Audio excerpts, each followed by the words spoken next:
Have you ever wondered how a company that was once just a tiny online bookstore became the global giant we know today? Amazon's story isn't just about success. It's a masterclass in survival, a tale of teetering on the brink of disaster and clawing its way back. Let's rewind to the year 2000. The dot-com bubble, a period of insane hype, and investment in internet companies was violently bursting. It was a digital apocalypse. Companies were disappearing overnight, and investors were losing billions. And right in the middle of this chaos was Amazon. At the time, Amazon was still primarily known as Earth's biggest bookstore. Jeff Bezos had a grand vision, a vision of an everything store. But Wall Street was losing faith. Fussy pundits and analysts were lining up to write Amazon's obituary. They called it Amazon Bomb. One particularly harsh analyst predicted the company would run out of cash within a year. And honestly, he wasn't entirely wrong. Amazon's stock price plummeted, dropping from over $100 a share to less than $6. Imagine the panic. The company was burning through cash at an alarming rate, spending heavily on building massive fulfillment centers and expanding into new product categories like electronics and toys from the outside.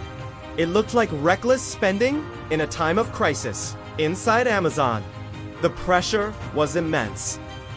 The dream was turning into a nightmare. But this is where the story takes a turn.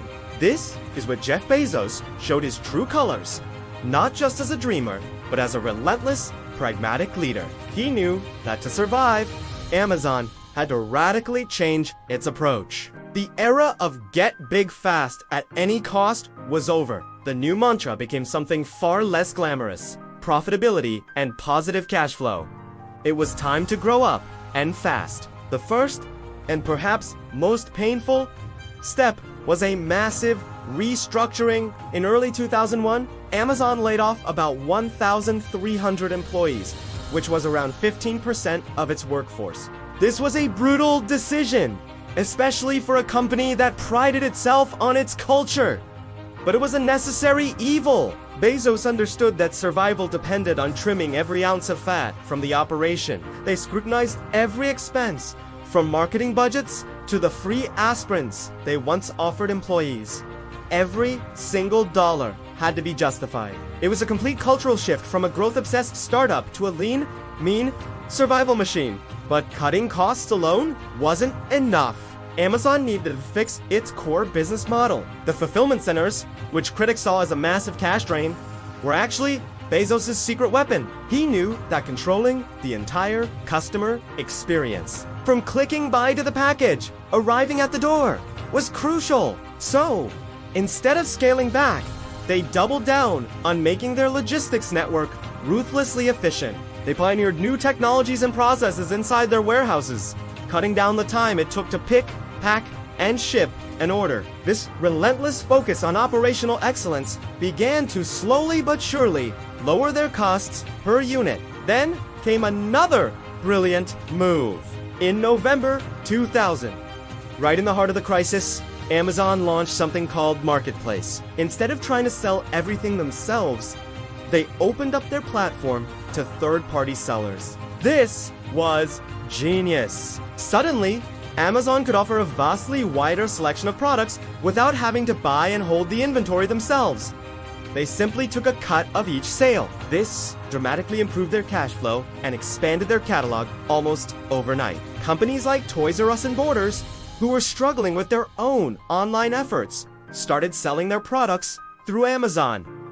It was a win-win. And let's not forget the customer. Throughout this entire ordeal, Bezos never lost sight of his number one principle: customer obsession. While Wall Street was screaming for short-term profits, Bezos insisted on keeping prices low and maintaining a frictionless customer experience. This built incredible loyalty. Even as the media predicted Amazon's doom, customers kept coming back because they trusted the platform. They knew they would get what they ordered on time and at a fair price. This unwavering focus on the customer was the bedrock that allowed Amazon to weather the storm. Slowly, the tide began to turn. In the fourth quarter of 2001, for the first time in its history, Amazon posted a pro forma operating profit. It was only $59 million, a tiny amount for a company of its size.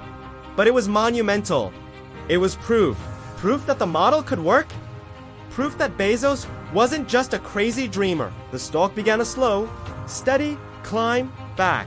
The Amazon bomb narrative started to fade. They had survived the dot-com crash, but survival was just the beginning. The lessons learned during this near-death experience became the foundation for Amazon's future dominance. The discipline, the operational efficiency, the customer obsession, these weren't just crisis management tactics. They became embedded in the company's DNA. This period of hardship forged a resilience that would propel them to unimaginable heights. With the company on stable footing, Bezos was ready to innovate again. But this time, it was different. It was innovation born from a place of strength and profitability. In 2005, they launched Amazon Prime for a flat annual fee. Customers got free 2-day shipping. At the time, analysts were skeptical again. How could they possibly make money giving away their most expensive service? But Bezos understood the psychology. Prime wasn't just about shipping. It was about creating a walled garden of loyal customers who would turn to Amazon for everything. And it worked spectacularly. Prime members spend significantly more than Then, a year later, in 2006, came the real game changer. The move that no one saw coming. Amazon Web Services, or AWS. During the dot-com bust, Amazon had built a world-class internal infrastructure to run its own massive e-commerce site. They realized that this computing power, storage, and database management was a product in itself. They could rent it out to other companies. It was a revolutionary idea. They took their biggest internal cost center and turned it into a massively profitable new business. Today, AWS is the undisputed leader in cloud computing and the primary driver of Amazon's overall profits. It's the engine that funds all of Amazon's other ambitious bets, from Alexa to streaming video. Think about that for a moment. The very infrastructure they were criticized for overspending on during the crash became their most profitable division. It's a testament to Bezos' long-term thinking. While everyone else was focused on the next quarter, he was playing a different game. A game measured in years and decades.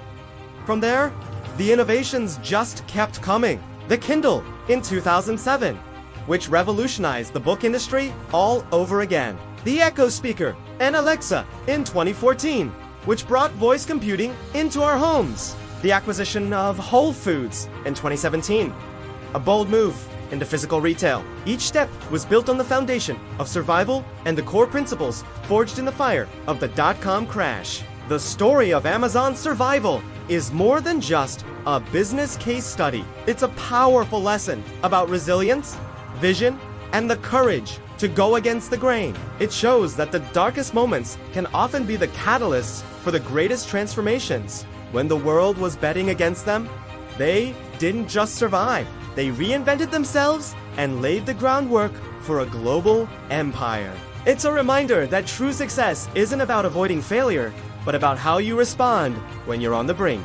Amazon stared into the abyss, and instead of falling, it learned how to fly. Thank you so much for watching. If you found the story as fascinating as I do, please hit that like button and subscribe for more deep dives into the companies and ideas that shape our world. See you in the next video.